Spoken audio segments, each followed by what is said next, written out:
सर्वे भवन्तु सुखिनः, सर्वे सन्तु निरामयाः, सर्वे भद्राणि पश्यन्तु, मा कश्चित् दुःखभाग् भवेत्। ॐ शान्तिः शान्तिः शान्तिः।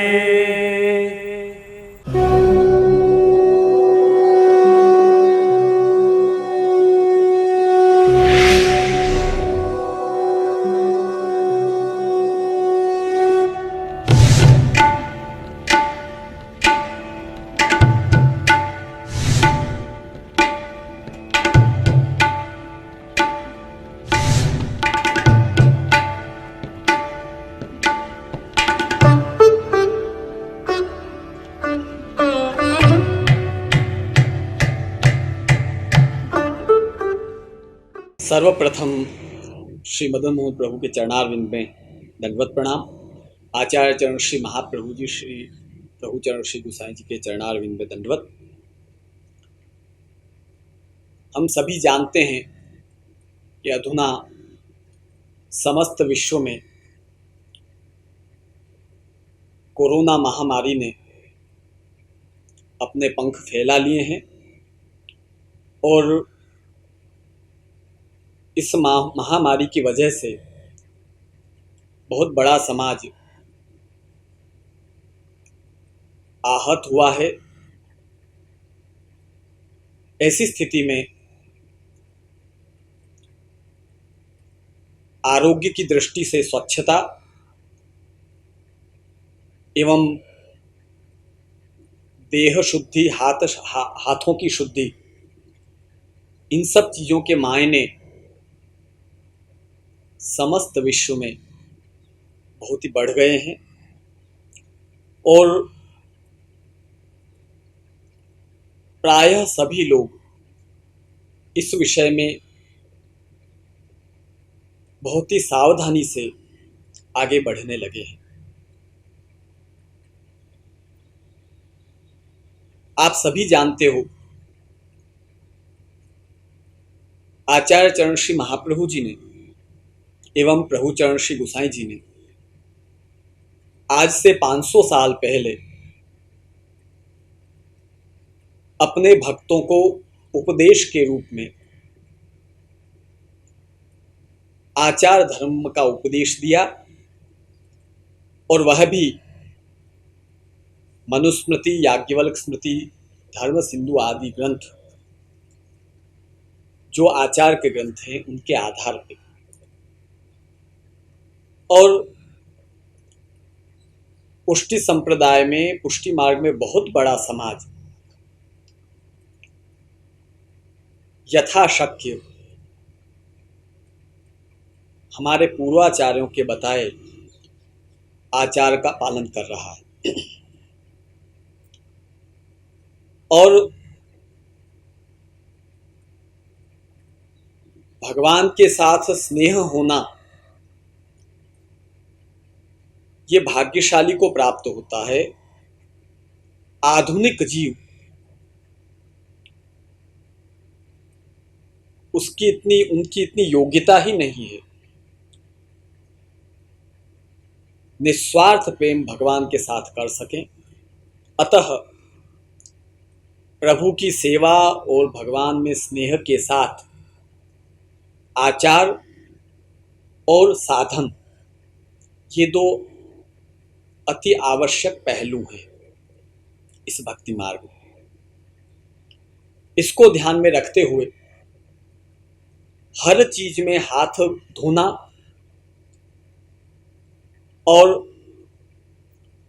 शुद्धि रखते हुए श्री ठाकुर जी की सेवा करना, क्योंकि शास्त्रों में अनाचार को मलिन बताया गया है। मलिन यानी मैला। अनाचारस्तु मालिन्यम, अत्याचारस्तु मूर्खता, विचाराचार संयुक्तः स सदाचार कथ्यते। सदाचार किसे कहते हैं कि जिस सदाचार के माध्यम से भगवान प्रसन्न हुए प्रसन्न होकर प्रभु हम पे कृपा करें। हम सभी जानते हैं हर व्यक्ति के मति में तुंडे तुंडे मतिर्भिन्ना, अलग अलग मति है। आचार धर्म भी ऐसा है, जो जितना समझेगा जितना कर सकेगा उतना ही करेगा, लेकिन अनाचार करके अगर सेवा करोगे तो उस सेवा में मलिनता होने से श्री ठाकुर जी जल्दी प्रसन्न नहीं होते हैं। अनाचारस्तु मालिन्यम, अत्याचारस्तु मूर्खता। जितना शास्त्रों में कहा है उतने नियमों का पालन करो।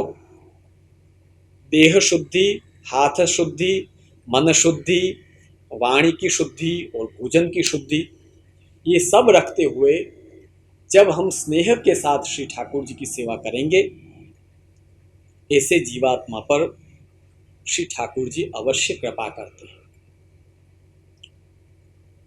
विज्ञान तो अधुना आज की स्थिति को देखते हुए 20 सेकंड तक हाथ धोते रहो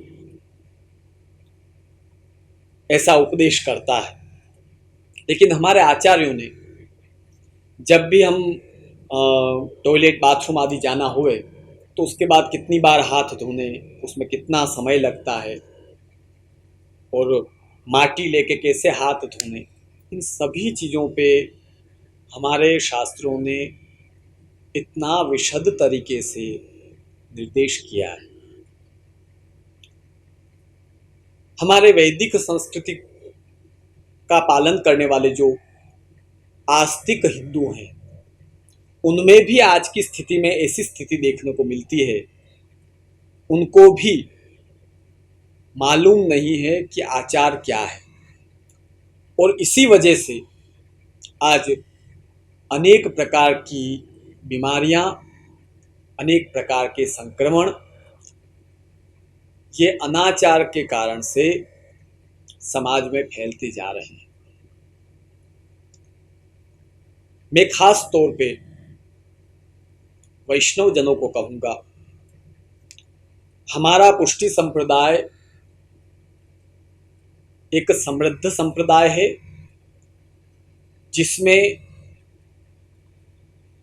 आचार्य चरण श्री महाप्रभु जी ने एवं श्री गोसाई जी ने गृहस्थाश्रम में रहकर आचार धर्म का पालन करते हुए देह शुद्धि, मन शुद्धि और भोजन की शुद्धि रखते हुए पूर्ण पुरुषोत्तम भगवान श्री कृष्ण को आजीवन भजो, आजीवन उनकी भक्ति करो, यह उपदेश दिया है। आज की स्थिति में हमें कहीं और सीखने जाने की जरूरत नहीं है, कितनी बार हाथ धोना, कैसे धोना।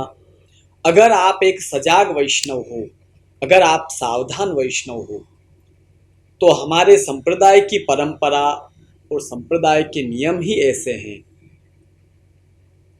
जो आज के परिप्रेक्ष्य में अगर उन नियमों को पुष्टि मार्गीय वैष्णव एवं वैष्णवेतर लोग अगर अपनाएं तो स्वतः ही बीमारियां, संक्रमण इससे छुटकारा पा सकते हैं।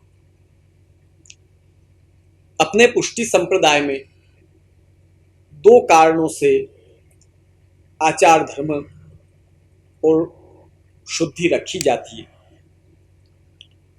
पहला कारण है, जिन पूर्ण पुरुष को, जिन प्रभु की हम भक्ति कर रहे हैं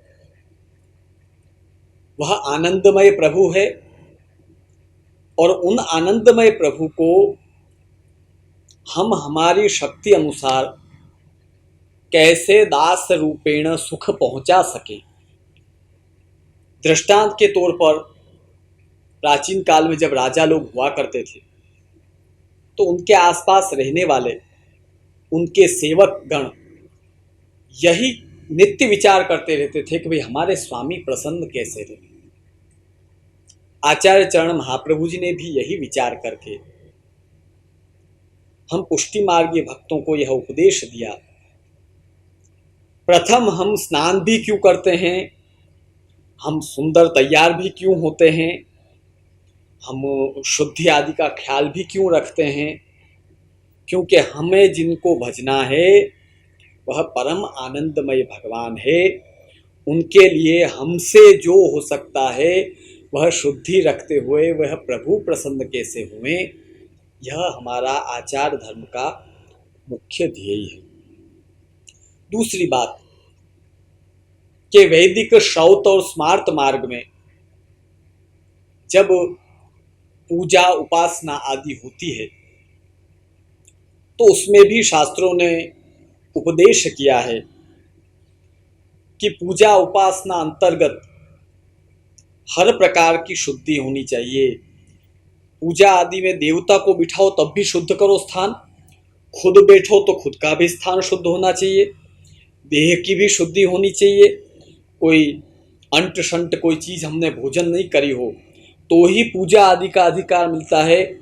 प्याज लहसुन आदि खाकर अगर आप वैदिक मार्ग में भी पूजा करना चाहो तब भी वो देवता आपके पेट में पड़ी हुई जो तामसी वस्तु है उसको ध्यान में रखते हुए आपको फल प्रदान नहीं करते। तो अलौकिक दृष्टि से आचार धर्म इसलिए जरूरी है कि हमारे प्रभु प्रसन्न हुए, वैदिक प्रकार से इसलिए जरूरी है कि हमारी साधना व्यवस्थित होए और आसुरावेश हमारे में न घुसे। अगर आप अनाचार करोगे तो मन मलिन होगा, आसुरावेश आएगा तो सेवा में उद्वेग प्रतिबंध और भोग ये तीन बाधक होंगे, और अगर बाधक होते रहेंगे तो आप सेवा के फल तक नहीं पहुंच पाओगे। और तीसरा रीज़न, अगर आचार शुद्धि हम रखेंगे तो हमारा आरोग्य अच्छा रहेगा, और आरोग्य अच्छा रहेगा तो आजीवन हम भगवान की भक्ति, समाज सेवा का कार्य, सत्कार्य, दया कार्य, अच्छे अच्छे कार्य हम सब आजीवन कर पाएंगे। इन तीन कारणों को ध्यान में रखते हुए आचार्य चरण श्री महाप्रभु जी ने शास्त्रोक्त ऋषि मुनियों के वचन को ध्यान में लेकर उनका मनन करके आचार धर्म का उपदेश हम पुष्टि मार्गीय वैष्णव को दिया है। आज के इस कोरोना काल में जो स्थिति चल रही है इसमें पुष्टि संप्रदाय सबसे अग्रेसर है, आगे है, जो आचार शुद्धि के विषय में बहुत ही सजाग और सावधानतया व्यवहार करता है। लेकिन इस संप्रदाय में भी कुछ एक वर्ग ऐसा है कि जो इस विषय में सावधान है, लेकिन बहुत ज़्यादा वर्ग ऐसा है जो आचार शुद्धि आदि नहीं रखता है। मैं सभी सज्जनों वैष्णवों से ये कहूँगा, पहले आप भले सावधान हुए कि नहीं हुए, पहले आपके बड़े जब कहते थे कि तुम हाथ धो तो बड़ा रुचिकर नहीं लगता था, ये बार बार क्या हाथ धोना, कुछ लिया तो भी हाथ धो, किसी को कुछ दिया तो भी हाथ धो, ये सब बातें युवा वर्ग को पचती नहीं थी। लेकिन आज जब विज्ञान कह रहा है कि कोरोना वायरस हाथ न धोने से, शुद्धि न रखने से ये फैलता है, तो ऐसे लोग जिन्होंने आजीवन कभी नहीं माना वे भी अब मानकर हाथ धोने लगे हैं। तो मैं वैष्णव जनों से खास तौर पर कहूँगा कि उपदेश से तो आप नहीं समझे, किंतु जो अब आफत आके पड़ी है तो वैष्णव जन इस चीज़ को समझकर अपने स्वधर्म में रहे हुए विचार करिए कि हमारे आचार्य चरण कितने अलौकिक महापुरुष और स्वयं भगवान थे कि उन्होंने 500 साल पहले यह पूरा प्रकार देह शुद्धि का, हाथ शुद्धि का, भोजन शुद्धि का, व्यवहार शुद्धि का, संग शुद्धि, किसके साथ बैठना किससे नहीं बैठना, उससे भी हम अशुद्ध हो जाते हैं, इसका उपदेश 500 साल पहले दिया। ऐसे हमारे समर्थ गुरु का स्मरण करते हुए आज का जो युवा वर्ग है, पुष्टि मार्गी युवा वर्ग, उसे हम खास तौर पर कहेंगे, प्रभु को प्रसन्न करना है तो भी आचार रखो, वैदिक कार्य ढंग से करना है, उसका फल प्राप्त करना है तब भी आचार रखो, और हमारे देह को अगर स्वस्थ रखना है तब भी आचार रखो। अनाचार करने से आसुरावेश होता है और आसुरावेश होने से हमें सेवा का फल प्राप्त नहीं होता, इसलिए आचार धर्म रखना अत्यंत जरूरी है। हमारे बहुत से आचार्य गुरु बहुत ही सरलता से बम्बई और बहुत बड़े बड़े शहरों में आज्ञा देते हैं। वो इसलिए आज्ञा देते हैं कि उन शहरों की स्थिति ऐसी नहीं है कि जहाँ गांवों की तरह या छोटे कस्बों की तरह या छोटे जिलों की तरह कुआं, तालाब आदि सब व्यवस्था हो। अधुना बड़े शहरों में ये व्यवस्था नहीं है, अतः हमारे आचार्यों को मजबूर होकर उस शहर के अनुकूल आज्ञा देनी पड़ती है। पर फिर भी उन शहरों में रहते हुए भी अगर हम यथाशक्य जितना भी हो सके इतना अगर आचार धर्म का पालन करें तो माया के बीच में रहते हुए भी भगवान उस जीव पे अवश्य कृपा करेंगे। विशेष न कहते आरोग्य फाउंडेशन ऑफ इंडिया एवं धर्म आरोग्य सेतु द्वारा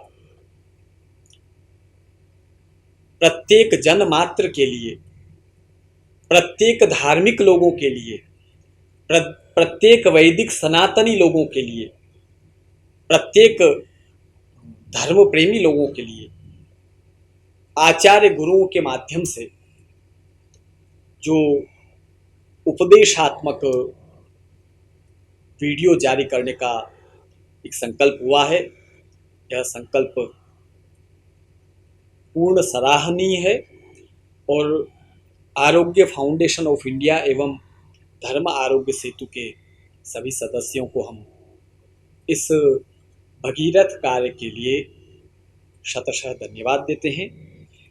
मैं पुनः सभी वैष्णवों से कहूँगा, आचार धर्म है वो अत्याचार नहीं है, वह हमारे हित के लिए है, हमें फल प्राप्त हो इसके लिए है।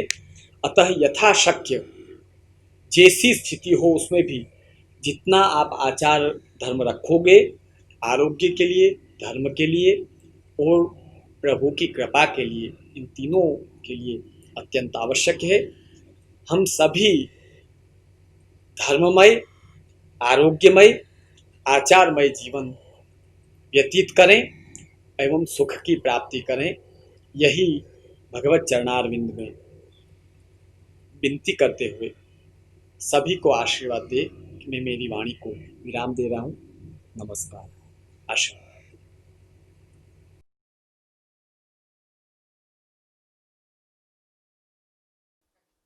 Hello, brothers and sisters. Jai Shri Krishna.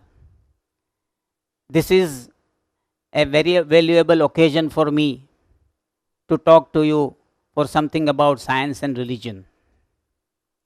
From ages, there are controversies regarding what science is telling and what religion is telling. And these differences are artificial. Science and religion are two sides of one coin. Science has begun its journey by analyzing the outside world and breaking down into atom and subatomic particles. And it has found that these materials are nothing but a form of energy. And that's why Dr. Einstein has invented the formula that m is equal to EC square. Mass is equal to a constant into energy. So they are interchangeable, interconvertible, and nothing is destroyed. When mass is destroyed, it converts into energy. when energy is reformed, it begins to become a mass. Similarly, religion has, since ages in Indian culture and religion, is depicting that Ishwar, Brahma, Shakti is constant, undestroyable, timeless, and it takes different forms and different shapes in every yuga. So, internally, both are telling the same message and both are giving the same sermons. Externally, science has made many changes in our life, depending on the time, depending on the circumstances, depending on the need of human life. Similarly, religion, time again, since many saints have depicted different rules and regulations, different lifestyles, different dincharya, because that was the requirement of that time. Today, there is a very wide concern about coronavirus infection all over the world. And what the rules and regulations the doctors and scientists are giving regarding the cleanliness of body, healthy hand washing, healthy taking bath, cleaning all the objects which we are touching, has been also depicted by religion since many years, whereby the environment was not that much studied. So the cleanliness, keeping our body healthy, was the fundamental principle which science and religion both are depicting. So, friends, probably the coming generation will understand more deeply the truth behind the deeper message given by science and religion, and probably they will follow a better life and they will reach to the ultimate truth behind science and religion. Thank you.